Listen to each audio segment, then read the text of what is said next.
Hey guys, we had some audio issues throughout the podcast, so there's going to be a couple of rough jump cuts and weird edits.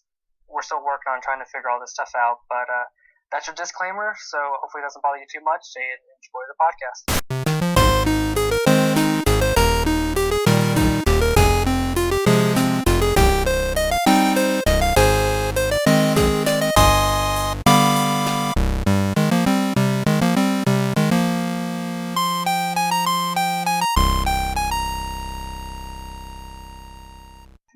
Hey guys, welcome back to the podcast, the still yet to be named I thought we podcast. picked a name.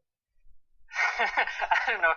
Okay, so our unofficial name is The Worst Thing to Ever Happen to a Song of Ice and Fire with Arik and Lillian. I don't know if it's going to stick, but Okay. we'll see how it goes. But yeah, so I'm Arik. I'm Lillian. And today we are discussing Ned. This is what, Ned 9? 14. 14. 14. Ned 14. As always, I'm going to go through the podcast breakdown. So first, we're going to identify the main character. We're going to give a quick summary of what happened in the chapter. We're going to move on to who held the biggest influence over that character and why. We jump to knowing how the future plays out. What should the character have done differently to avoid that result? We go into what the actions in this chapter, how the actions in this chapter affected the other plots, and then we close out with best lines, standout appearances, and any theories that may apply. Alright, so on to our brief summary of the chapter. So we start off and Ned is in the Tower of the Hand. He's fortified his position over the last few days because he thinks something is about to actually happen.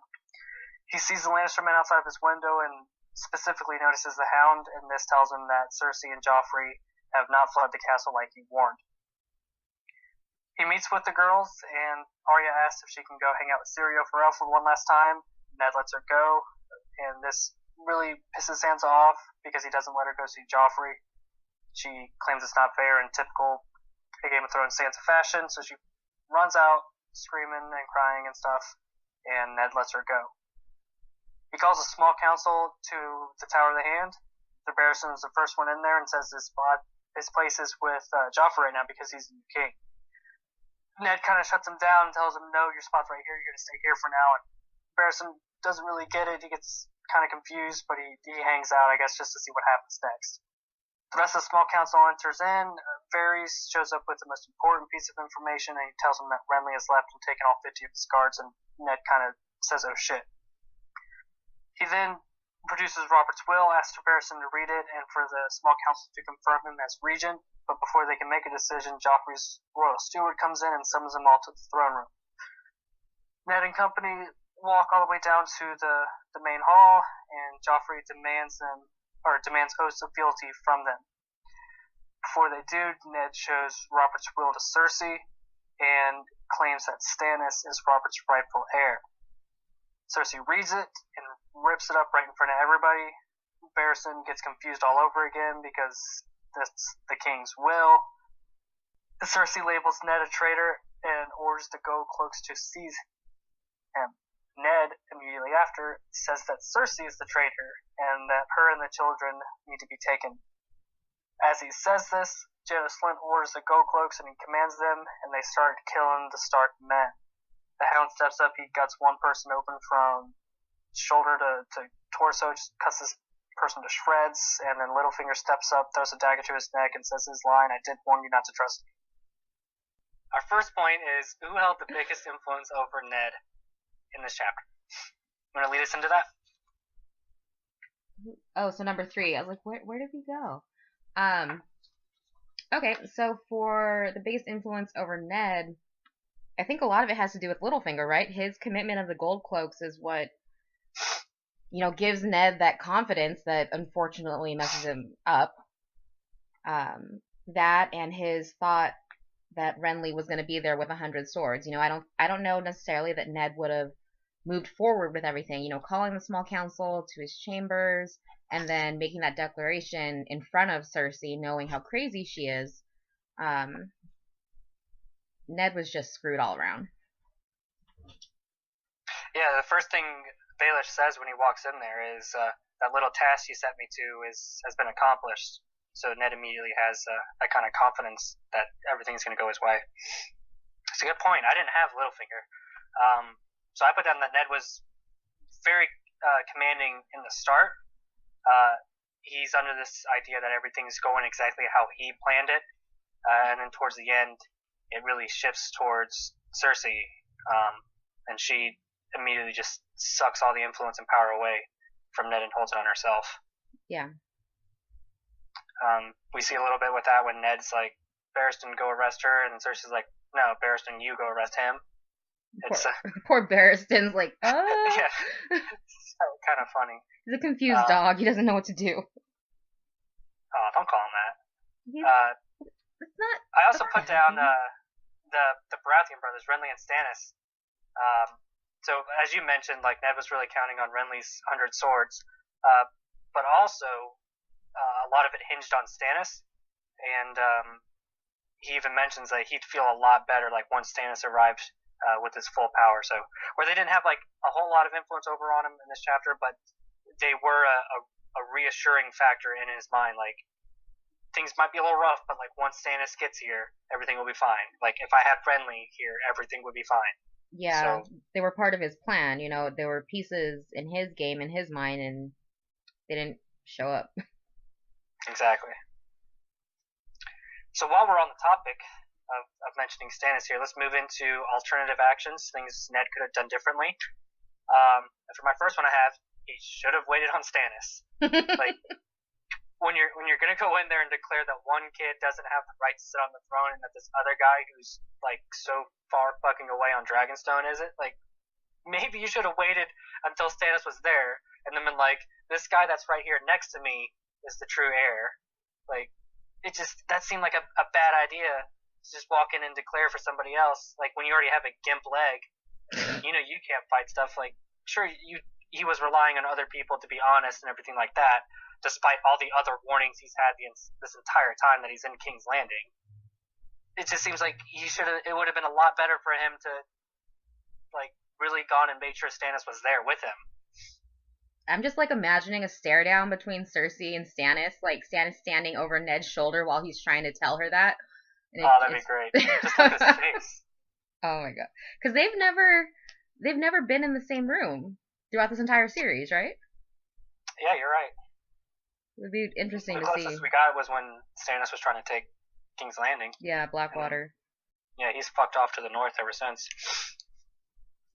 Poor Stannis in that Crofter's village. Probably freezing. It's gonna be so awesome. Do you have anything for alternative action? I have a couple more. It's something I think we've talked about a couple times. Well, we did that one Ned chapter, but the easiest thing is he should have fucking left. Why hasn't he left? Or why hasn't he had the girls leave? He should have left as soon as he put it together. Or, you know, if he's gonna wait from there, then he should have had them leave as soon as he told Cersei. He knows Cersei is an evil, vindictive bitch. Like, why would you allow your children to be in this, you know, area where they could possibly get kidnapped or something could happen? They could have an accident. It shouldn't. I don't see why it would take that long to get a ship. Granted, we don't live in those times, and I don't know what it takes to get a ship. But I feel like he could have done something better. With him being hand of the king, like, I'm sure he can take whatever ship he wants and, like, right? pays them to go wherever he wants them to go. It's not like he had to get a passport and shit. Like, he could just go. I kind of had the same thing. I have played nice, or he could have played nice with Cersei, and then, like, as a caveat to that, Cersei even offers him, like, swear to Joff, we'll let you step down his hand freely, and then you can, you know, go back to the north. So it's like, he should have done that. Like, great idea. Like, do his fake swear to Joffrey, and then step down his hand, and then go immediately to Dragonstone and be like, Stannis, this is what I know. Like, here's this and this. He gets his daughters out the way, out of King's Landing. He gets all of his people out. No one's dead yet. No one's captured yet. And, like, that seems like a really good move that he should have done. But because he's trusting Littlefinger and stuff, he just doesn't roll with that. But it seems like he had a couple of options here, and he just tried the bullheaded approach. Yeah, we've already established Ned is not a smart man. Not the smartest. He's like the gullible idiot. He wants to be a good person, and sometimes I think he is a good person, but then we go back and it's like, oh well, his honor's kind of fucked. He's got his own the prejudices. I'll say that. A lot of his faults have been coming out a little bit more clearly to me on the rereads, but the first time around, like I was like, no, Ned was a good guy. That was so sad that he died. Oh and yeah. Now it's like, yeah, this like he could have avoided all of this. See, that's the thing when you're going through it, you know, with virgin eyes, whether it be the show or the book. Ned is this great person. He's the best father in the world. Like all he wants to do is basically save everybody, right? And of course he's the best brother because of Lyanna and all of that shit. But then once you read through the story and read through it again and you start putting things together, you're like, you're a fucking idiot, man. What the fuck? What are you doing with your life? I guess he just really wasn't suited for King's Landing. He should not have been in politics. This is, you know, Brandon might have been a ruthless rapist, whatever the hell he was. He would have been way better suited for the game. I don't even know if Brandon would be better. I mean, I think he would have been just as bad, but like in his own way. Well, Brandon is a legit... Okay, so I agree with you to some extent. He would be a different type of idiot. Brandon would be like a brute force idiot. More like Robert type of idiot. Wait, we decided last time that Robert was a good king, though, right? Well, he made a good decision, a good leadership king decision. Okay. I don't know if that justifies his entire reign as being a good king, based on that one time where he didn't allow the Starks and Lannisters to open war.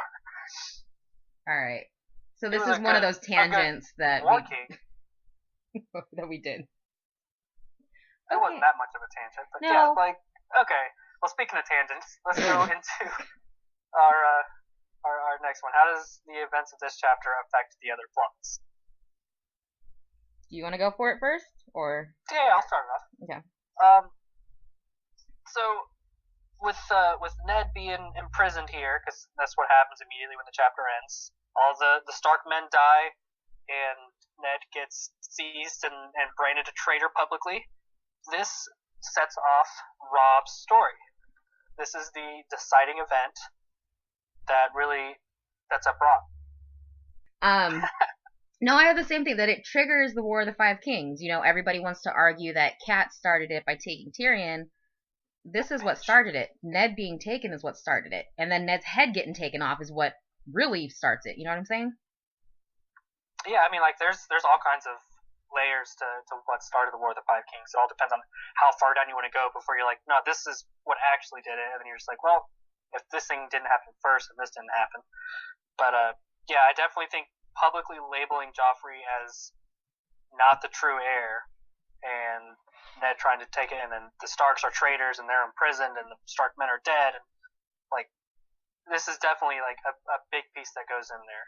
Ned getting his head chopped off definitely pisses a bunch of people off. I don't think that necessarily starts the war. I think the North is already a bit triggered over here about their Lord Paramount being branded a traitor, and all his guards killed and him sent in jail. Like, that almost seems like enough. And then the head chopping off was the icing on the cake. Yeah, Ned's head was like the final straw, but him getting taken, you know, is the beginning. I don't think Tyrion is the beginning, because with or without that happening, Ned hopefully would have still put together that Joffrey wasn't Robert's, you know, so these chain of events would have still played out, with or without Tyrion getting taken.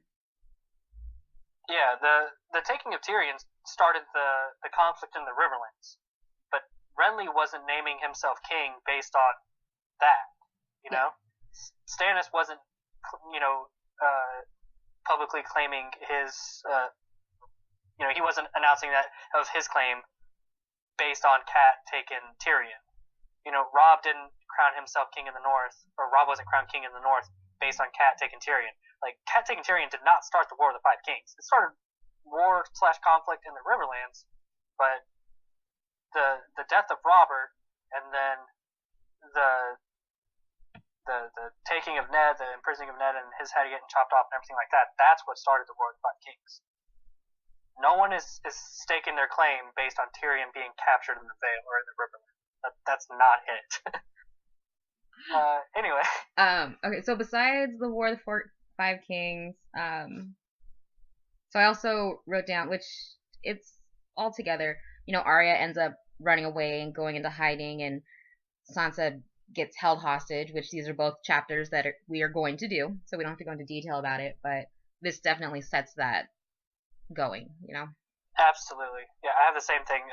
With Arya being allowed to go hang out with Syrio for one last time, I put she is placed in a position to escape, and with Sansa running off by herself to go cry in a corner and then go find Joffrey one last time, she is not put in a position to escape. She doesn't even have an adult with her. Septa Mordain was told not to go follow her. So at this point, she's off alone, probably trying to find Joffrey, which would mean being closer to Cersei. So this sets up their respective stories of Arya being constantly on the run and Sansa being a hostage there in King's Landing. All right, so I'm going to need you to tell me why I shouldn't hate Sansa right now. Or tell our listeners why, or you can just try to convince me. Either way. What is she, like 12 or 13 right now? Yeah. I think she might be 12, but yeah. That's it? That's the reason? Oh, she's such an idiot! Okay, alright. She didn't do anything in this chapter to make people hate her. She was just like, that's not fair. Arya gets to do stuff, but I don't. And that's like, just shut up and eat your breakfast, Sansa. And she's like, this is bullshit. And then she runs away. But we know what happens. She told Cersei that they were going to have them leave, and then she writes that bullshit letter. Alright, fine. You got me to look at Cat another way, and Sansa later on, like, I know when we get to Clash, I'm still going to absolutely hate her because I hated her reading that book. Like, I absolutely hated her. She's a naive girl who thinks King's Landing in the South is like all the books, and she is going through this rough... We'll get to this later, but she's finding out that the world sucks and it's not like in the books. I don't have anything else for our butterfly effect thing. I had the same thing with Renly. Renly shifts Renly's scheme from words and talking about it into actions. Varys comes in and says Renly has left, heading south, so probably going to Highgarden or Storm's End. We know this sets him off going to Highgarden to be crowned King of the Seven, or Lord of the Seven Kingdoms in his own right. So this definitely starts off Renly's plot. So for that, I was a little confused. Like, how would Varys know that he was going to Highgarden? Like, just because Loras went with him? Was there something else? Like, I don't understand, like, where that came from. I assume Varys knows a whole bunch of shit. Well, yeah. Okay. So, I mean, maybe Loras was, like, a tell. But I'm sure... Well, maybe because Renly already has the Stormland support, because he is the Lord Paramount of the Stormlands.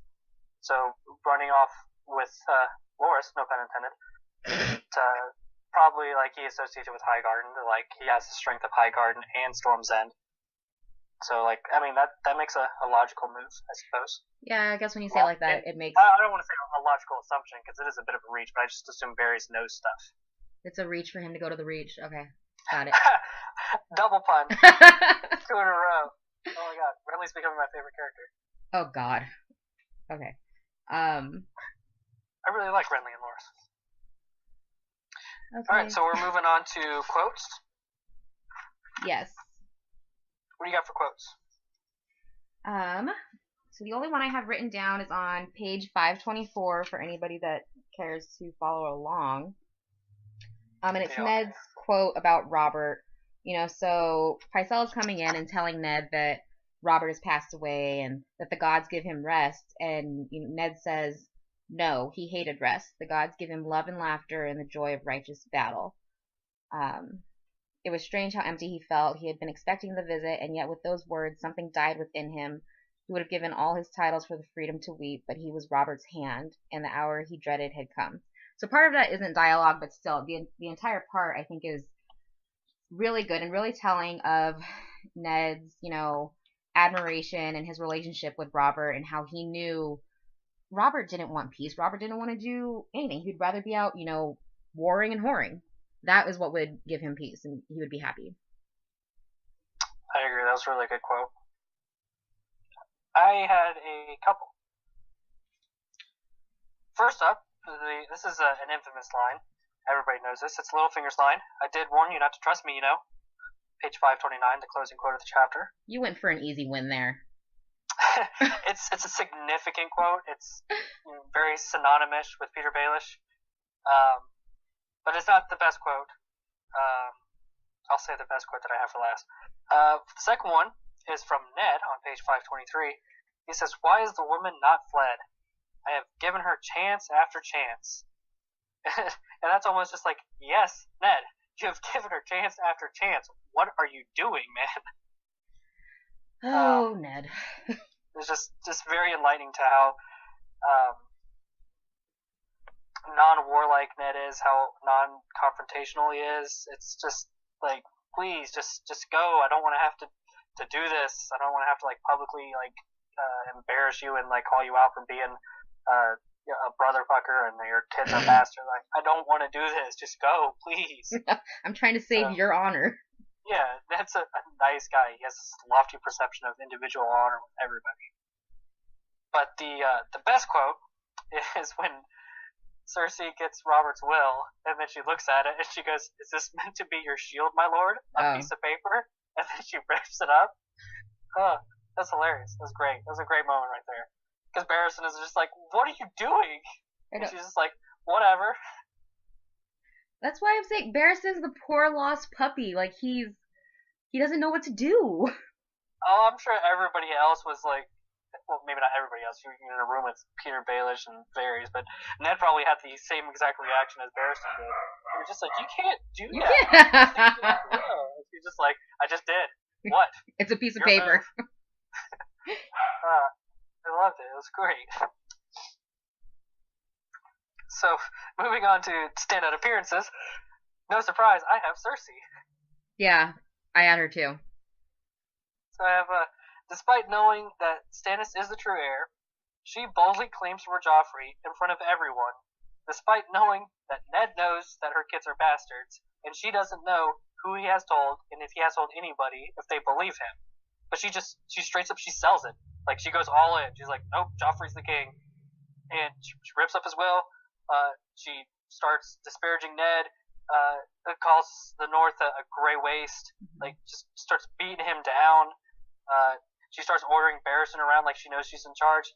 I'll tell you, being in charge, being a leader, half of it is just acting the part and acting like you're in charge. And then ordering the Lord Commander like that, "Hey, Lord Commander Barristan, sell me. Seize Ned Stark, throw him in jail right now, do it." That's half the battle right there. She really, stepped up and, took hold of this situation, despite knowing, no, she's entirely wrong. My kid is a bastard, fathered by my brother, and he's not Robert's true heir. I know all of this, and I don't even care. This is what we're doing. It was great. She's got the biggest set of balls out of everybody in that room. Strong female performance. Empowered. Yay. Yeah, she stole the show. All this is leading up, and then Cersei just comes in and has a dominating performance like that at the end. I think this is her chapter. I would love to see this chapter from a Cersei POV. Well, unfortunately, we don't get her for another, 2 books? 2.5 books? Can you imagine a Barristan POV in this chapter? I'm just so confused about everything. I could just imagine him looking at Ned, looking at Cersei, looking at Ned, looking at Cersei. What do I do? Oh, poor Barry. Okay, so I can still call him a lost puppy, right? So he's still yeah, fine. He's torn. Because it's have you ever seen those videos where the dog is put in the center and they have 2 owners and they're trying to call the dog and he's trying to figure out what to do? That's how I imagine Barristan in this situation. You mean the finale to Air Bud? I've never seen that. Oh my god, it's the best movie. Wait, that's a Disney movie. I have seen that. I don't remember it. I don't know. Do you have someone else for standout appearance? Yes, I have something else. Ned's faulty memory. He just sucks in general. His POV, we've decided already.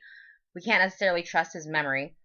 So when they're going over to the hall Joffrey's already called them over, and he's talking about how he had to force Jaime down from the throne, and he's wondering if he'd have to, or if Joffrey would, we're just gonna come up with our own names, Sandra, and we're gonna rip off other people's names. If Joffrey would step down quite so easily, and it's like, dude, you didn't force Jaime off the throne. You know, we see Jaime's POV, I think it's in Storm, is when he starts telling Brienne about how everything went down. To me, I never got the impression that Ned forced him from the throne.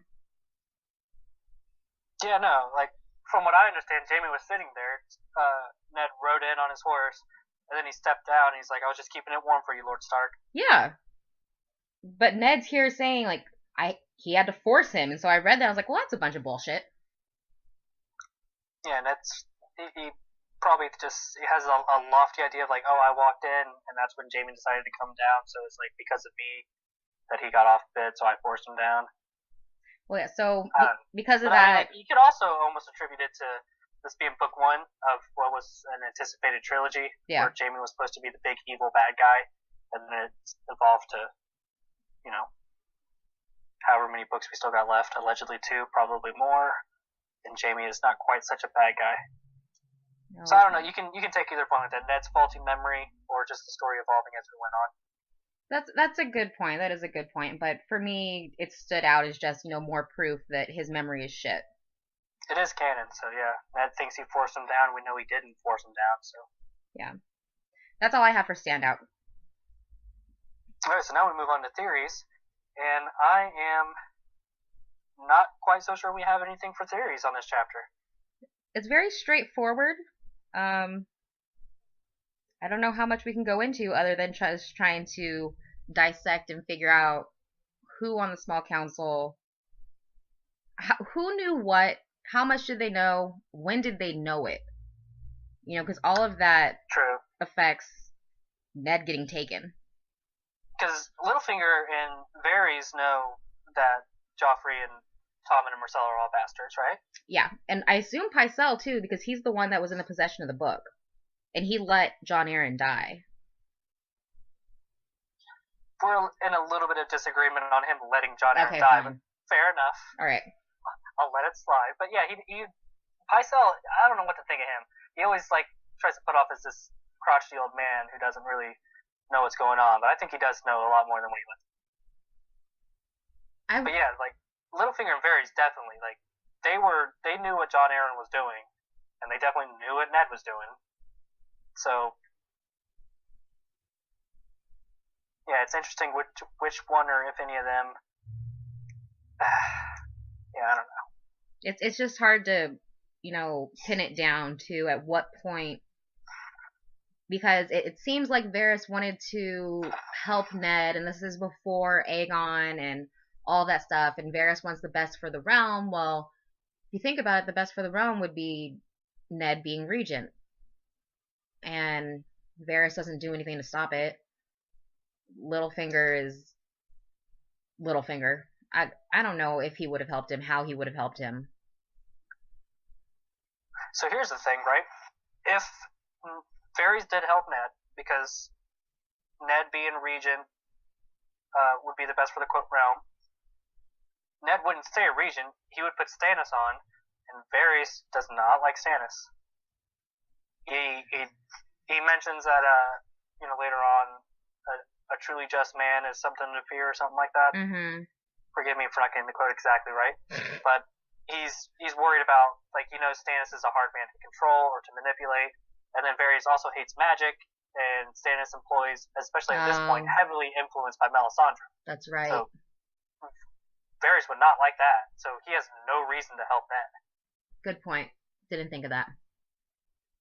Littlefinger, on the other hand, like, is this one of those cases where it's like, sometimes you make moves that help your enemies just to, like, throw them off? So, is this, like, one of those times where, like, he betrays Ned to help Cersei, to trick Cersei into thinking, like, or, like, was he in this from the start to, like, I'm just gonna string him along until he almost gets there, and then Ned calls out saying that Stannis is the rightful heir, and, like, oh, nope, this is not how this is happening. But that was already planned out, so never mind. Well, I'm rambling right now. And that's why I'm trying to figure out, like, at what point, you know, was that Peter's plan all along to screw over Ned? Or was he legitimately, you know, trying to keep everything stable, and then Ned didn't do what he wanted, so he said, fuck you, and that was it? Well, hold up. Now that I had this idea, and then I lost my train of thought, but Littlefinger was angling to put Renly on the throne. Because Littlefinger and Renly were buddies. Littlefinger goes up to Ned, and, like, he pushes him to be like, accept Renly's help, we'll crown Renly, and, like, everything will be good. Because he offers, like, a couple of different scenarios to Ned. He's like, take the Regency. If Joffrey turns out to be an utter shit, then we can just get rid of him, put someone else on. Yes. Or we can, accept Renly's help now, depose Joffrey, get rid of Cersei, kill everybody, put Renly on the throne. And then we're all good. And so I think the one option that Littlefinger did not want was Stannis, and he got the idea that Ned wasn't going to do anything else but go for Stannis. So that's when Renly left, and Littlefinger was just like, well, I know how this is going to go down, so he told Janos Slynt, like, hey, when this stuff happens, kill the Starks. I hate Janos. Well, our one true king will make an appearance in the next book, and everybody else can fuck off. Stannis, I don't like Stannis until he gets beaten at Blackwater. Really? Yeah, when my first read through, I was just like, yes, Davos chapters, here's Stannis, and I'm just like, God, what a prick. I don't like this guy. You might be right. Honestly, I don't remember a whole lot. I remember I really loved Davos's chapters. I was really sad during Cressen's chapter because all he wanted to do was take care of him, and Mel's a bitch, but whatever. Point being, he is our one true king. He is Robert's rightful heir. Yes. Rightful heir, lawful heir, however the hell things work over there. Yeah, he'd make the best king. With the upcoming long night and winter coming on, he'd do the best one. Alright, so what are we doing next? I believe next we have an Arya chapter. It's their last session with Syrio Forel, and they get into some interesting shenanigans. Shenanigans. We should title that one Arya's Shenanigans. Our theory section is going to be heavy with who Syrio Forel actually is. Oh god, that one's going to be like an hour long. I am so excited to talk about all the Syrio Forel theories. That one will be fun. Okay. Alright guys, thanks for listening. Let us know what you liked, what you hated. Let us know if we should keep doing this. And if our title should stay the worst thing to happen to A Song of Ice and Fire. Alright, bye guys. See ya.